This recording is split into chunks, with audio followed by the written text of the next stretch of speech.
आज सावन का महीना शुरू होने के साथ ही कांवड़ यात्रा भी शुरू हो गई। लेकिन हैरान करने वाली बात यह है कि भगवा चोला पहनकर बहुत से अपराधी और बांग्लादेशी भी कांवड़ यात्रा में घुस आए हैं। आज उत्तराखंड पुलिस ने 25 ऐसे लोगों को पकड़ा जो न साधु हैं न ज्योतिषी हैं, लेकिन भगवा चोला पहनकर लोगों को मूर्ख बना रहे थे।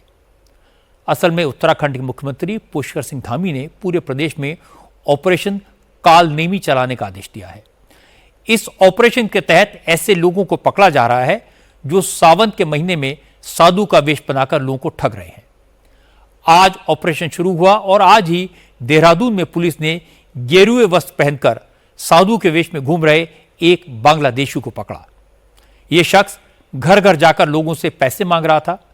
पुलिस ने नाम पूछा तो उसने अपना नाम रकम बताया, लेकिन जब तलाशी ली गई तो इसके पास बांग्लादेश का पहचान पत्र मिला। आइडेंटिटी कार्ड में उसका नाम रुकेन रकम उर्फ शाह आलम निकला। 26 साल का यह शख्स ढाका के पास टंगाइल जिले का रहने वाला है। ऑपरेशन कालनेमी के दौरान आज देहरादून के एसएसपी अजय सिंह खुद सड़कों पर निकले। सड़क किनारे कई ऐसे बाबा अपनी दुकान लगाकर बैठे थे जिनका धर्म से कोई लेना देना नहीं था। कोई भगवा पहनकर ज्योतिषी बना हुआ था, कोई भगवा चोला पहनकर आयुर्वेद की दवाएं बांट रहा था, तो कोई तंत्र मंत्र का ज्ञान दे रहा था। पुलिस ने बांग्लादेशी नागरिक समेत कुल 25 फर्जी बाबाओं को आज गिरफ्तार किया। देहरादून के एसएसपी अजय सिंह ने कहा, इस वक्त उत्तराखंड में 4 धाम यात्रा चल रही है। सावन का महीना भी शुरू हो गया है। ऐसे धार्मिक माहौल में साधु संत उत्तराखंड आ रहे हैं, लेकिन कौन असली है कौन नकली, लोगों के लिए पहचान पाना मुश्किल है और इसी का फायदा ये ठग उठा रहे थे। आज राजधानी में इसलिए विभिन्न टीमों को बनाकर ऐसे गोपनीय स्थानों पर जहां इस तरह के बाबा ढोंगी बाबा जो बनके लोगों को ठगते हैं या रुकते हैं, उन जगहों पर टीमों ने सर्च ऑपरेशन किया था।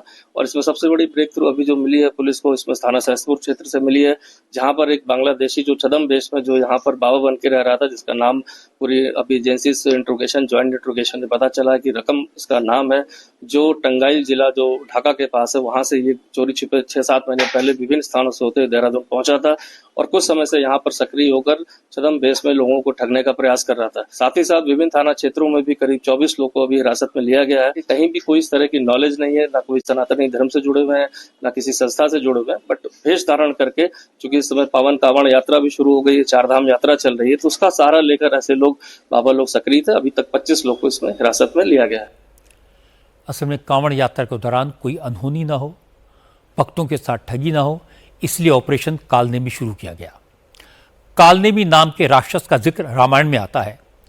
कालनेमी ने साधु का भेष धरकर संजीवनी लेने जा रहे हनुमान जी को रोकने की कोशिश की थी।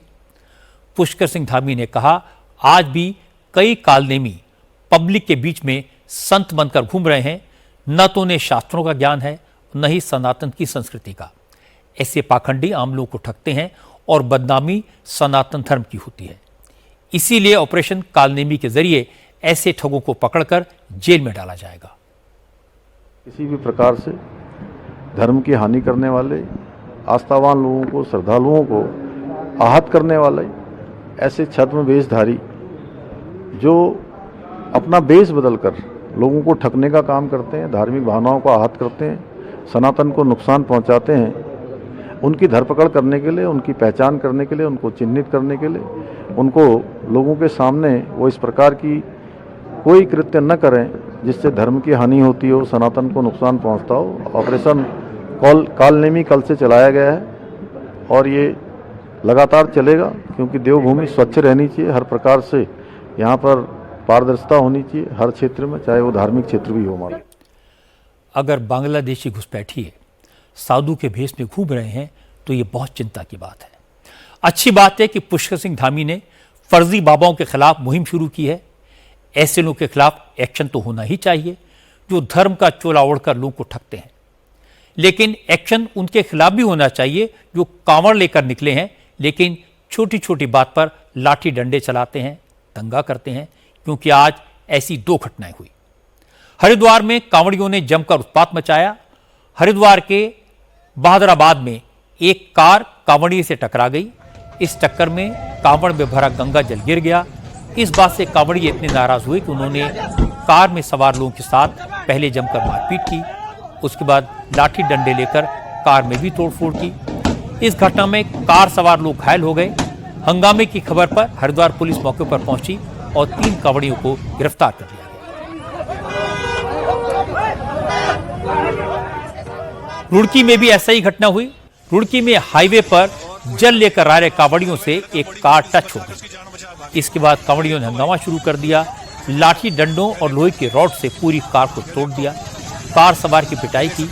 इसके बाद हरिद्वार पुलिस ने हंगामा करने वाले गाजियाबाद के 5 कांवड़ियों को अरेस्ट कर लिया। हरिद्वार के एसएसपी परमेंद्र सिंह डोभाल ने कहा, उत्तराखंड में हर श्रद्धालु का स्वागत है, लेकिन अगर कोई धर्म की आड़ में उपद्रव करता है, लॉ एंड ऑर्डर खराब करता है, तो उसे बर्दाश्त नहीं किया जाएगा।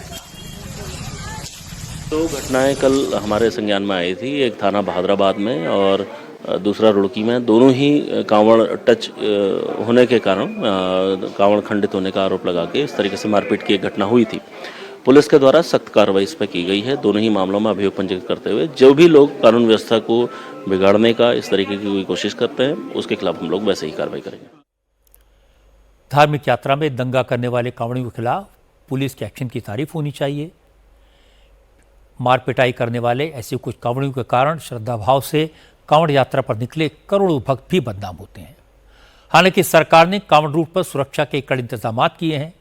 यूपी में पड़ने वाले कांवड़ रूट पर 29,000 से ज्यादा सीसीटीवी कैमरों के साथ साथ 395 ड्रोन के जरिए निगाह रखी जा रही है। यात्रा रूट पर एटीएस, आरएएफ और क्यूआरटी की तैनाती की गई है।